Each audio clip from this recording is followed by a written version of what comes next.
دوستای عزیز، موضوع بعدی ما شما موضوع سورت است. سورت به معنای منظم کردن. خب وقتی که موضوع از سورت میشه، شما سالهایی که مکتب میرفتین، البته سالهای کدام سال بگم، یعنی قبل از سالهای 98 و 97، هر کدامتان مثلا صنفهای 6 و 7 که بردین، اگر به یادتان باشه کسانی که زیادترین درس میخواند مو اول نمره صنف بود. مهم نامش نبود که نامش یاسمین بود یا آمنه بود یا مثلا گلمکه بود، هر چیزی که بود، ولی کسی که بیشترین درس میخواند نام از او در رده اول حاضری قرار داشت. اما اگر شما به یادتان باشه بعد از نمیفهم دقیق که سال 98 بود یا 97 بود، قانونی شد که اگر آمنه که نامش با الف شروع میشه تنبلترین صنف باشه باید نامش در اول حاضری باشه. اما اگر یاسمین هر قدر درس میخواند، اول نمره می بود، فیصدیش از 90 و 95 بالا می بود، بازم نامش در آخر حاضری بود. چرا؟ که نام یاسمین با حرف یا آغاز میشه و نام آمنه با حرف الف آغاز میشه. به او خاطر ایره ما شما اونجا سورت میکرد. این حال همی سورت کردن در صفحه دسکتاپ همچنان همی کار انجام میده. قبل از اینکه ما به صفحه دسکتاپ برم، فایل اکسل است و بهتر است که در اینجا در نام هایی که در این قسمت موجود است بالای از این کار بکنیم. در اینجا شما میبینید که نام ها مثلا ما چیزی که نوشته کردیم در اینجا فقط همین نام ها را آورده، اما در اینجا منظم نیست. به طور مثال اگر من بیام در این قسمت یک نام دیگه هم نوشته بکنم، به نام علی نوشته بکنم، به این قسم میایم نام بعدی نوشته میکنیم، مثلا به نام باز محمد نوشته میکنم به این قسم، و در قسمت بعدی میایم مثلا یک نام دیگه اضافه میکنم، داوود نوشته میکنم، مثلا هر قدر نامایی که دوست دارین. حالا ما میخوایم که همین نام های خود چی بکنم، تمامش میگم سورت بکن به من منظم، یعنی دیتای مرا دیگه گډوډ نکنه، فقط سورت بکنه. حالا تمام از این اگه انتخاب میکنم در این قسمت در پروگرام اکسل و خیر باز ما میخوانیم سورت. کلیک کردم میگم از A تا Z به ما چی بساز، سورت بساز. وقتی که انتخاب کردیم سورت کلیک میکنیم، شما ببینید که علی و مثلا انیسه را در اول آورد و آخری کس یک نفر به نام ذبیح الله است که با حرف زید شروع میشه، ایشان در آخر آورد. پس به این خاطر ما شما به این قسم میتونیم که استفاده بکنیم و از پیشش کار بگیریم. انشالله که موضوع سورت کردن واضح توانسته باشم. حالا در این صفحه دسکتاپ دیتاهای ما خب بسیار گډوډ است، ولی شما باز میتونید که دیتاهایتان اگر به اساس نام بود منظم به اساس نام براتان سورت بکنه که معمولا نقدر استفاده نمیشه. اما بدون از نام سه موضوع دیگه که از بسیار مهمتر است که رو باید بهتر و خوبتر درک بکنیم. موضوع اولیش که است، ما اول همین نیم انتخاب بکنیم، ببینید دیتای ما به این قسم سورت شد و از قسمت و ایرم باید قابل ذکر است کدام سیستم آیکون هایی که از 5 تا اینا بر ما شما مستثنا است از این حالت سورت کردن. گرچه شما ببینید حرف L آورده، T آورده، N، R و C، باید C را در اول میورد ولی اینا مستثناست. دیگه فایل های خود ما شما را باز منظم میکنم. اینجا ببینید شما C را آورده، J، همین قسم M، T و V و باز حرف های فارسی شده چون گډوډ است از ما دیتاها این قسم آوردم. خواهی قدر استفاده نمیشه در صفحه دسکتاپ، اما موضوعات بعدی حتما استفاده شدنی است. موضوع بعدی که سایز است. سایز دوستان عزیز به معنای اندازه. به معنای اندازه چی؟ هر چیزی که شما در کامپیوترتان موجود است حتما از خود حجم داره. حجمش چی است؟ امو اندازهش است. به طور مثال اگر من بالای از این فایل کلیک میکنم، برای کلیک نی کرسر خود قرار میتم، در این قسمت شما متوجه میشین که نوشته کرده سایز 59 MB. متوجه هستین 59.6 MB. اگر بالای یک فایل که از ایلاستریتور است در اینجا 812 KB و به می قسم ببینید که زیادترین حجم در اینجا کدام عکس یا فایل هست که داره یا نداره. خب این رو ما شما پیدا میکنیم که چه قسم میتونیم میره پیدا بکنیم که زیادترین حجم چی داره، یعنی سایز. انشالله با موضوعاتی که این بی چی است، کی بی چی است، جی بی چی است، انشالله براتون مکمل تشریح میکنم در درس های بعدی. حالا من میایم میره سورت میگم به اساس سایز. به اساس سایز اگر شما انتخاب کردین زیادترین حجم فایل شما را در اول قرار میده، کمترین حجم در آخر قرار میده. امتحان میکنیم سایز. حالا ببینین با ما شما قسم یک استایل آمد، زیادترین فایل ما که حجم داره 103 MB است. همین فایل ما 103 MB است. پایانش میایم 59.6 پایینتر ای 48 MB به می قسم پایینتر 46 MB هم تو پایینتر اینه تا به این قسمت و ما شما فایل ما شما آخریش اینی است که 1.31 KB است. یعنی یک کمترین حجم داره که با ما شما به اساس دیتای ما شما به اساس همین سایدشان سورت شد، یعنی منظم شد و گذاشته شد. موضوع بعدی ما شما دوستان گرامی موضوع آیتم تایپ است. آیتم تایپ اگر ما بیایم یک مثال ریال آور به شما بتم بهتر درک میکنین. هر کدام شما در لباس هایی که دارین معمولا جیب می باشه. چرا جیب استفاده میکنین؟ مثلا از عوض یک جیب دو جیب سه جیب مردا را مثال میتونم. مثلا واسکتشان معمولا 3-4 جیب داشته می باشم.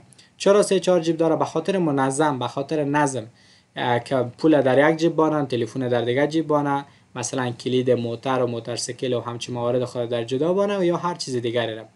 یا مثلا مثال های خانه خود میتیم. باش که یک مثال از بخش اوناس هم بتم که دل شما چیز نگرده. مثلا دسکال های شما معمولا حالا خونو خورده است، نمیفهم که جیبای چند تا می باشم.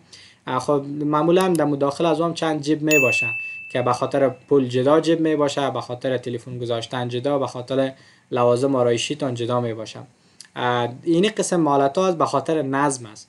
و اگر بیای مثلا در خانه ما شما الماری هایی که داریم، چرا تعداد هر خانه جدا جداست؟ چون ظرفا را در یک چیز باید بانیم، به می قسم لباس ها را در چیز دیگه بانیم و هر چیز به می قسم در نظم هم باشه. حالا در این صفحه دسکتاپ کامپیوتر همین گپ است. ما اگر بیایم پس دوباره در قسمت ویو و اتو ارنج آیکن غیر فعال است، ما بیایم در این صفحه کمک گردباری را ایجاد بکنم که شما موضوع را بهتر درک بکنین. ما گرچه فایل های از یادم نیست، خب فایل های فوتوشاپ خوب فرامان است، در اینجا بهتر درک میتونین که ببینین چه چیزها هست. خب در این قسمت ببینین من اینو تو یک گردباری و بینظمی را ایجاد کردم در این صفحه. حالا من میگم هر فایل را که با فایل خودش چیکو منظم بساز. اینجا یک فایل اکسل میارم دیگه، ورد در اینجا داره میری در این قسمت میبرم. حالا میگم هر فایل چی کار بکن در با فایل خودش همسان بساز. یا به طور مثال های ریال ما شما پول ها را تمامش در جیب پول میگذاریم و کلید ها را در دیگه جیب و می قسم جور میکنیم. حالا اگر من میایم اینجا میگم سورت بکن منظم آیتم تایپ انتخاب میکنم، شما ببینید که در بین هیچ آیتم دیگر موجود نیست. من میخوایم که با شما دراوینگ هم باز بکنم و بهتر درک بکنین. اولین قسمت شما ببینید مکمل با ما شما 5 تا چی را آورده؟ سیستم آیکون های ما شما را آورده. بعد از این فولدر هایی که در کامپیوتر ما موجود است تنها فولدر ها را آورده. بعد از این یک دانه فایل الستریتور است را آورده. در این قسمت شما ببینید تمام از این فایل ها یک استایل است. همین قوارش خود اقل میبینین که رنگش یک چیز است. خیر اگر نمیشناسین و بلد نیستین، این فایل های فوتوشاپ است. ببینید در بین فایل های فوتوشاپ دیگه هیچ فایل دیگر را برای ما شما ناورده. از این قسمت گرفته تا به این قسمت و تا به این قسمت فایل های عکس ها را به ما منظم کرده. و از این قسمت بعدی ما شما که این قسمت شامل میشه، از این قسمت تا به اینجا به ما شما فایل های PDF آورده و پروگرام اکسل در اینجا فایل هایش آورده به ما شما. به این قسم بعد از پروگرام MS اکسل باز هم عکس های PNG را به ما شما آورده که در این قسمت میتونین ببینین و در آخر تمامش عکس های PNG است. درست از حال شاید شما بگین که استاد اینجا مکس و در این قسمت مکس، خب اینجا ببینین از این اکستنشنش PNG است و از این JPG است که انشالله پسانتر با این چیزا آشنا میشین، تشویش نکنین. پس در کل ما شما دیتای ما را چی کار کرد؟ به اساس خود فایلش چی کرد؟ منظم کرد. به طور مثال تمام فایل ها را با شما به مو اساس منظم کرد. به این قسم میتونید شما دیتا هایتون استفاده کنید. و بالاخره آخری آپشنش که است موضوع دیت مودیفاید است. دیت مودیفاید دوستان عزیز موضوعش است آخرین چیزی که در روی صفحه دسکتاپ ما اضافه شده او را در اولین میگم ببر. حالا اگر چی معنا؟ بعد این معنا شما معمولا ما یک بار واتساپ باز میکنم، ببینید کسی که آخرین بار به ما مسیج دادم یا مسیجش به ما اومده یک گروپ است و به این گروپ ایما آمده، یا مثلا گروپ شما که باشه یا کسی که براتون مسیج کنه کسی که آخرین مسیج کرده باشه در اول برای شما میارم. به این قسم در اینجا هم در این صفحه دسکتاپ میگم آخرین چیزی را که اضافه کرده در اینجا در چیکو اول بیار. پس ما ببینیم که امروز آخرین چیزی که برای صفحه دسکتاپ خود ما اضافه کردیم چی بوده باشه، کدام عکس است، چی است. بله، یک فایل است به نام NOC update. این فایل ما آخرین بار اضافه کردیم. به خاطر که بتونم موضوع را یا ایده خود ثابت بکنم، میایم این فایل خود ما چی میگرم، یک F12 میزنم که سیو از شوه. وقتی سیو از شد روی صفحه دسکتاپ انتخاب میکنم، در اینجا میایم نام از این تغییر میتم، مثلا میگم فاینال فایل، نامش به نام فاینال فایل دادم و پروگرام ورد است. متوجه باشین. من صفحه را کلوز میکنم، میریم برای صفحه دسکتاپ. ما اول ببینید خودش رفت در اینجا، من را پس دوباره از اینجا میارم در این قسمت، چون اونجا آپشن فعال بود خودش اونجا رفت. ما باز دوباره میرم سورت دیت مودیفاید، یک بار انتخاب کردیم، ببین خودش در اونجا رفت. یعنی چیزی است که آخرین بار در این صفحه دسکتاپ اضافه شده. خود زیادترین مروج ترینش که شما زیاد کارتان راحت میکنه، دو چیزش معمولا شاید استفاده بکنین، سایز و آیتم تایپ. دیت مودیفاید نه فکر نکنم که استفاده بکنین، یا معمولا این چیزها در اینجا اگر استفاده نشم در داخل کامپیوتر شما اگر میرین در قسمت فایل هایتان حتما به کارتان میآید.